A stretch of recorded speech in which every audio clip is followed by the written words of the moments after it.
Lack of oxygen at birth. Some old people say it's a curse. Could things get any worse? You've got to be ballsy to have cerebral palsy. Complications, that's for sure. It's always a pain when you're 10 weeks premature. Gasping for breath and skaboo, it's not something I'd choose. You've got to be ballsy to have cerebral palsy. It's hard to slope through school when the normies call you a fool. It's never been hip to walk with a limp whilst you're forced to wear an ugly splint. You've got to be ballsy to have cerebral palsy. You recently did a production, it's in the editing stage at the moment, didn't you? Where you got to speak to many other young sufferers of CP. Yeah. How was that for you? It was very interesting. But even in terms of like terminology and stuff like that, like to have CP, like to suffer, like it's more like the boundaries of society that's getting put upon you that's the problem. Yeah. But meeting these people, it was great.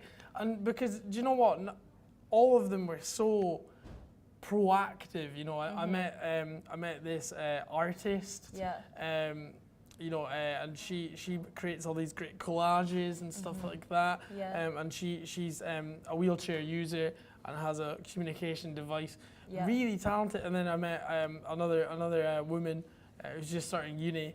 She plays the harp. Oh, wow. And she's like busked for 3 years. But it's that whole thing. It's like you want to get over the whole, oh, bless him, look at him moving around there. And, you know, oh, look at him making pasta. Oh, it's great, isn't it? You know, so it's kind of getting past that. But the film was amazing. Like, it was great. And I was, because part of it was me meeting these people with CP and sharing the stories. The project's called Telling Our Stories with Birds of Paradise Theatre Company. So part of it was that, and then also gauging public opinion. You know, like you know, we were doing vox pops, and it's quite interesting. Some people, I think the biggest thing was, unless you know someone that's got a disability or CP in your immediate circle, whether it's a family or a friend, people just don't really know. And what has been, you know, massive influences for you with comedy? What really drew you to it in the first place? Yeah, I think I've had a good comedy upbringing, I think. Have you? You know, so people used to watch CBeebies and all that sort of stuff, and I used to watch Father Ted.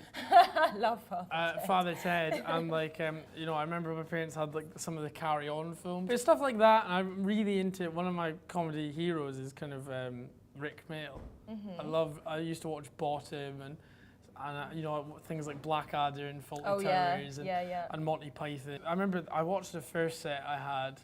You know, like they have this set where I talk about being seen as like a kind of threat in an airport because my splint goes off and everything beeps. So they like, you know, they swab my hands and they put powder on my hands. I'm like, what's this for? And this was in America. And they're like, oh, this is to make sure you've not been making any explosive devices. And I'm like, you're talking to a guy that's wearing Velcro shoes. If I can't tie my shoelaces, how am I meant to make up, you know? Who's your sort of support network, and who's encouraging you to do all of this? I've always been really lucky with, like, I mean, it started with my family, like, you know, because I think one of the reasons why I do comedy is because I just can't do anything else.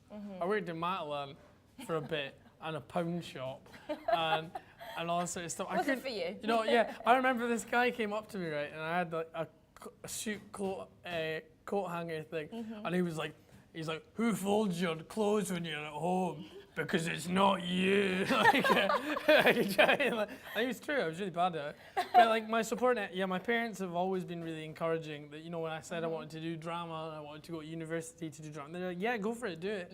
Really, really supportive. I mean, you are a bit different, and you learn stuff a bit sooner.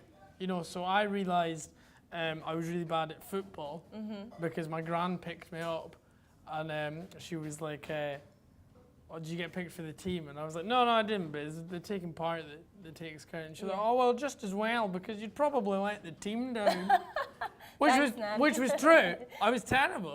But do you know what I mean? It's that kind of like character building and stuff. But absolutely. Yeah, I'm very lucky. I've got an amazing support, and I'm sure many other people do as well.